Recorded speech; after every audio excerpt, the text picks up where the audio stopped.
أصبحنا وأصبح الملك لله ولا إله إلا الله، وحشتوني جدًا، جدًا. هاشارك معاكم بقى الوجبات دي، بس الوجبات دي حاجة مختلفة خالص، خالص، هاحكي لكم قصتها، حاجة كده فارقة معايا ومع كمان الناس اللي أنا وديت لهم الوجبات دي.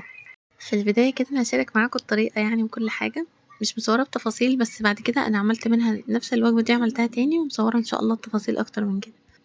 بس أنا كانت في فترة كده قبل الامتحانات بجد ما كانش عندي شغل خالص، خالص، خالص، وأنا معتمدة بشكل كلّي على يعني الدروس على الشغل اللي هو بتاعي أنا، وراكنة كمان زيادة كمان راكنة الأقساط بتاعة مَيّة والنور والغاز والكلام ده كلّه. في البداية كده بس أنا حبيت أوريكم أنا باغسل كبد قُنص إزاي عشان في بنوتة كانت سألتني. الجزء اللي هو دوّة أنا باكحّته كويس كده، السكينة دي مشرشرة على خفيف، والجزء دوّة أنا بارميه. في ناس بتكحّته وبتستخدمه، بس بصراحة أنا باقرف منه جدًا وبارميه، وناس كتير جدًا بترميه. الدهون كمان دي أنا باخفّها، باسيب فيها دهون بسيطة كده، هي بتدّي طعم أو الكبد والقوانص، بس كترها بيكون كتير أوي، فبرضه باخف الدهون منها. خلاص كده لأ، الحتّة اللي هي المضلّعة دي باكحّتها كمان برضه بالسكينة كده، عشان بس أنا هاقسمها وهاكحّتها. كل ما عشان أملكها يعني، كل ما تكحّتي فيها هتلاقي حاجة طلعت كده. أنا مش حابة أوريك والله، بس أنا آسفة يعني عشان قُلت أفهّم البنوتة اللي كانت قايلة لي. بتكحّتي فيها كده، ويعني أنا ما باستريّحش غير بعد كده، أنا باقعد أمسك واحدة، واحدة أعمل فيها نفس الكلام، أقص الحتّة الزيادة وأكحّتها وأغسلها طبعًا. القوانص باغسلها بطريقة لوحدها، كده إحنا بنعملها المسوية لوحدها، والكبدة برضه باعملها وباغسلها باسويها لوحدها. بعد ما باكحّتها كويس أوي كده وتقطّعيها صغيّرة عشان هي بتاخد سِوَى شوية، فباقطّعها صغيّرة تكون ناعمة كده في البُق. بعد كده باغسلها إزاي، بانقع القوانص في جنزبيل أو طحينة، لو عندِك ليمون تمام، بس أكتر حاجة باحسّها بتنضّف أوي، أوي بجد الجنزبيل والطحينة، فاللي متوفّر فيهم تمام. ده القلب باقطعه كده، الحتّة اللي هي الأخيرة دي بتقطعيها. ممكن الحاجة اللي جوّه دي كلّها تدوسي عليها كده هتطلع، بس الأحسن والأسلم إنِّك تقصّيها كده من فوق بالسكينة وتنضّفيها من جوّه. عايزة تحطّيها مع الكبدة تمام، عايزة تغسليها مع القوانص تمام يعني، بس المهم إن القوانص بتتغسل زي ما باقول لِك بجنزبيل وطحينة، والكبدة باقطّعها بقى عادي، يعني الكبدة بتتقطّع عادي، لو لقيتِ فيها داخلها دم بتشيليها وباغسلها بلبن. أكتر حاجة بتخلّيها، لإن الكبد دوّة هو اللي بيفرز كل السموم وكده، فأسلم حل إنِّك تحطّيها في شوية لبن ولو بُساط يعني وشوية جنزبيل معاهم، بس كده خلاص مش هتلاقي زفارة ولا هتلاقي أي حاجة في الكبد والقوانص دي، هتكون بجد حلوة جدًا. هنسمّي الله كده بقى. وعملت أنا الوجبة بتاعة النهارده كانت إيه، عبارة عن رز اللي هو بالخلطة اللي بيكون فيه تسكيرة بسيطة كده، وبعد كده بنحط اللي هي الخلطة بتاعة الكبد والقوانص. ليها أكتر من طريقة، بس أنا حبيت أعمل الطريقة دي تكون بسيطة، عشان دي كانت رايحة لمين بقى؟ صح، بس أنا ما كمّلتلكوش إن القوانص أهي بعد ما اتعملت يعني ما شاء الله شكلها قشطة كده، بعد ما اتغسلت واتشطفت وكل حاجة، باحطها بقى كده لوحدها والكبد لوحدها. كنت عايزة أكمّل لكم كمان إني أنا الفترة اللي باقول لكم ما كنتش شغّالة خالص، خالص، يعني ما كانش في عندي شغل خالص، مش فاهمة كان في إيه يعني، الحمد لله، ولكن حمدت ربنا وقُلت يعني خير والله. فأنا من العادي باعمل لو ربنا ييسّر لي الأمر عملت order مثلًا غدا، عملت مثلًا وجبات يعني أكتر عدد وجبات متهيأ لي عملتها مش عارفة تقريبًا كانت 20، مش فاكرة. بس أنا برضه بحكم إن البوتاجاز مضايقني وال ما عنديش كمان حتى حِلَل كبيرة أوي، فالأسهل بالنسبة لي إن أنا أعمل 20 وجبة، يعني عشان أنا لمّا باعمل نفس الصنف في كذا كذا مرّة، قصدي يعني عدد أكبر، محتاجة بقى إن أنا أعمل في كذا حلة، كذا حلة نفس الأكل، فدي تساهيل من ربنا، إن ربنا بيدّيني سبحان الله على قد إيه، يعني على قد ما استطاع يعني.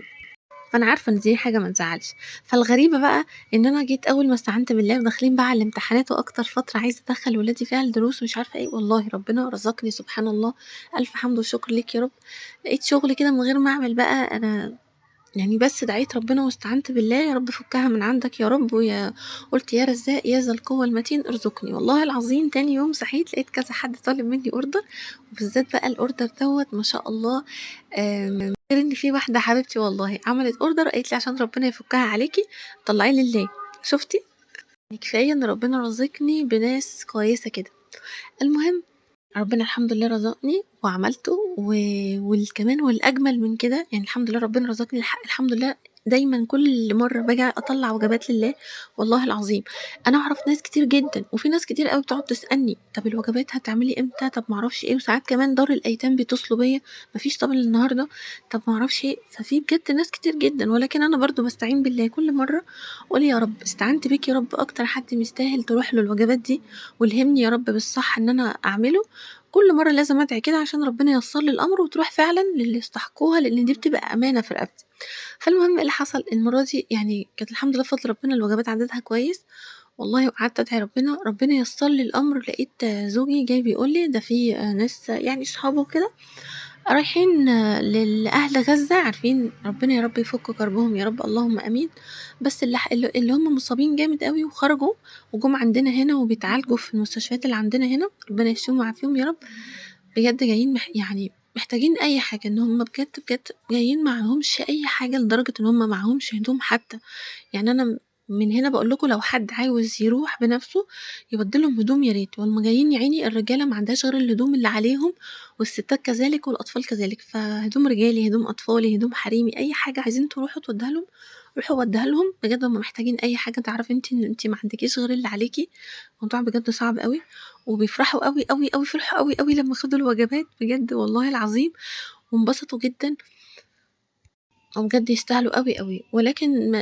يعني أنا باقول عشان لو حد فيكم برضه عايز يروح يعمل حاجة زي كده يعمل، وبرضه أنا مش بشكل كامل بقى بتبقى عليهم بس، يعني زي ما باقول لكم بيبقى في ناس كتير أوي، فبتروح لكذا حد، ولكن أنا كنت فرحانة أوي في المرّة دي لمّا عرفت بقى إن هُم فرحوا أوي واتوزّعت عليهم كده وفرحوا وإن أنا كان نفسي أوصل لهم، نفسي أعمل لهم أي حاجة والله، وكنت بادعي يا رب أعمل إيه يا رب أنا نفسي أعمل حاجة ومش عارفة. فحمدت ربنا أوي، أوي إن ربنا سبحانك يا رب جابهم لحد هنا وقدرت أساعدهم، والله بجد دي بالنسبة لي معجزة كبيرة أوي، أوي، أوي، ألف حمد وشكر ليك يا رب، ودايمًا ادعوا اللهم استخدمنا ولا تستبدلنا، وكل حاجة سبحان الله أنا دعيتها تفاصيل كده بسيطة أوي بدعيتها سبحان الله بتستجاب، كل ده بسبب إن أنتِ اذكري الله دايمًا وتوكلي على الله، خلّيها على الله، أي حاجة يعني خلّيها على الله يا رب أنا عارفة إن هو خير يا رب اللي هتعمله لي، خلّيها على الله وما لكيش دعوة بأي حاجة تاني. تفاصيل صغيرة كده أنا لو حكيت لكم عليها والله هتستغربوا، والله العظيم بجد تفاصيل يعني ممكن يكون نِفْسي بحاجة مثلًا بسيطة كده، حاجة بسيطة يعني أنا في مرة كانت نِفْسي في رموش، مش سامح دلوقتي إن أنا أشتري الرموش دي ولا عارفة أعملها عشان الفرن والحوارات دي يعني، جه على بالي بس وقُلت يعني مش وقته، دي من أكتر الحلويات اللي أنا ممكن باحبها وبسيطة، الorder الجاي إن شاء الله هابقى أصوره معاكم وهي المكرونة البشاميل دي كانت حلوة جدًا، قُلت أديكم فكرة عنها يعني أنا إن شاء الله الفيديو الجاي هاتكلم عنها. بصيت لقيت ابني الصغير يعني جاي من الدرس جايب لي رموش، استغربت أوي يعني إيه ده ليه؟ قال لي مش عارف يا ماما لقيت نفسي فيها ولقيت في شنطتي 10 جنيه قمت جايب بيها قُلت أنتِ هتفرحي وهتحبيها ومش هتزعقي يعني إن هو باقي معاه 10 جنيه، الله أشوفكم في الفيديو الجاي.